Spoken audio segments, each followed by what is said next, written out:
ndị Igbo egugokwa ntị maka akụkọ iri gbara n'elu n'ụbọchị nke taa. Nke iri, ndị otu nzuzo na ndị amakaegwu etiwago ụlọ ndị eji eji n'ogige ndị uwe ojii dị na Ọkịrịka na Rivers State ma tọhapụkwa ọtụtụ ndị eji eji na ogige ndị uwe ojii ha. Nke itoolu, onye isi nchụaja n'ụka Wings of Blessing African Church Pastor James Muko tọgbọ n'ụlọ ọgwụ bekee ebe ọ na-ayọ Chineke maka ndụ ya. Nke a mere mgbe nwoke a gwara ndị na-eso ụzọ Kristi n'okpuru ọchịchị ụka ya na ha ga-atụ ego n'aha ọfụ a nke ha ga-eji wee nata ngọzi site n'aka Chineke Nna, ma onye emeghị nke dị otu a ga-anata abụmọnụ site n'aka ofu Chineke Nna kere eluigwe. Okwu a mepụrụ ndị ụka iwe nke mere ha jiri wee gaa bie ya aja aka.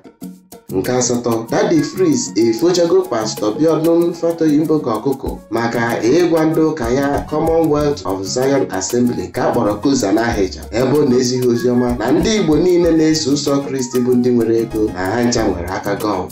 Nke asaa, ọ na-eme mbe na-apụ gbaa mgba ofu ka enwe afọ mbamba. Egwuregwu AFCON erugo nso. Nke mbụ anyị wee bụrụ na ndị anyị na ha ga-achịpụ ya na ya bụ egwuregwu bọọlụ AFCON bụ anyị na mba Ijipt. Ikpeazụ anyị na ndị Ijipt nwere asọmpi egwuregwu dịka ụdị a. Ọ bụ n'ime afọ 2016 nke Super Eagles of Nigeria ji otu ọkpụ wee merie mba Ijipt. Amaghị m ka ọ ga-esi wee dị na nke afọ a, kedu ihe i chere?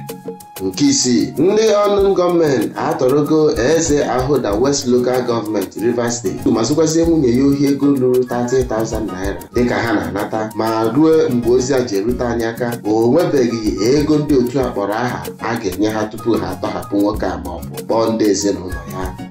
Nke ise, Precious Chikwendo bụ nwunye Femi Fani-Kayode mgbe mbụ edegagoro ụmụ ya ozi ịhụnanya nke ọ nọkwa n'ime ozi a kwa oke akwa ma kwuo na ọ ga-amasị ya ma ọ bụ na a ga-ejikọ ya na ụmụ ya aka ọnụ ọzọ, dịka ọ kọwara na ọtụtụ ezi nneta nke na-esi n'aka ndị nne eru n'ụmụaka abụghị nke ụmụ ya ga-esokọ akụkọ ya n'okenye.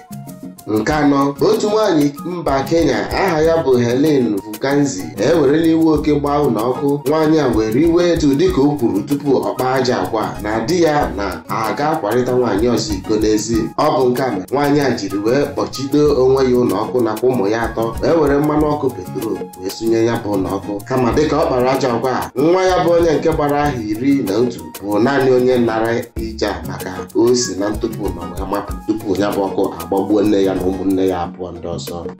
Nke atọ, afọ ndị zụwagoro ore na egwuregwu bọọlụ. Nathan Patterson agago Everton. Onana agago inene ahụike dịka anya na ndị Inter Milan siri wee kpọrịta mkparịta ụka. Angel Correa bụ onye nke na-agba Atletico Madrid o kwechiri ma gbatịkwuo ọrụ ya na ndị Atletico Madrid. Nke abụọ, dịka COVID-19 Omicron na-enye nsogbu na mba ụwa, ndị France ekwugokwa ọzọ dịka ha bidoro iti mkpu wee tigara mba ụwa nakwa World Health Organization wee na-ekwusio na ha enyopugo COVID nke ha kpọrọ COVID-19 IHU na obidogokwa enye nsogbu na ya bụ mba France. Nke mbụ n'akụkọ iri gbaa n'elu, President Macky Sall nke Senegal agwago Sadio Mane na ndị otu ya na-anọchite anya Senegal na asọmpi egwuregwu ya bụ AFCON na naanị ihe ọ chọrọ n'aka ha bụ iko ya bụ AFCON, enweghị ihe ọzọ na-atụ anya n'aka ha. Igbo ndị ọma, ọkwa icheoku n'isi mbido telivishọn. Ndị Igbo chetakwa na ọfịa na-asọ nkata anaghị ebu ero maka ojewelu nyuchie nsi ụzọ natawa ọkwanye na ọgụ ijiji ka emesịanụ.